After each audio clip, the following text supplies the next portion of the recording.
La nova exposició permanent Quan l'aigua ens fa evolucionar explica la història del Parc Olímpic del Segre a la Seu d'Urgell a través de 5 plafons repartits per l'equipament.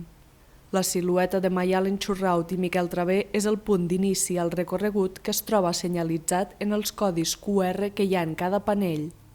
La mostra també compta amb una part interactiva amb fotografies per arribar als més petits. L'objectiu és que la gent que passa pel parc a diari, que és molta, tingui la possibilitat de conèixer la història del parc i que representa per la ciutat de la Seu d'Urgell. És una instal·lació que és única al món, no n'hi ha cap més igual, i creiem que després de 30 anys feia falta explicar una mica, sobretot a les noves generacions, també a la gent de la Seu.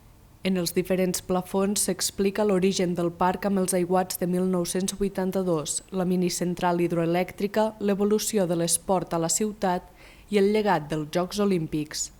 Primer es va introduir l'esport del piragüisme eslàlom al programa olímpic, que fins llavors no ho era. Llavors la importància que ha tingut el parc perquè l'eslàlom sigui olímpic i continuï dins del programa olímpic, perquè sembla algo molt evident, però el Comitè Olímpic Internacional cada 4 anys canvia els esports que estan dintre dels Jocs Olímpics. I des del 92 l'eslàlom sempre hi ha sigut. L'exposició també ha volgut fer un homenatge als esportistes olímpics del Club Cadí Canoe Caiac amb la silueta de cadascun d'ells en els diferents plafons.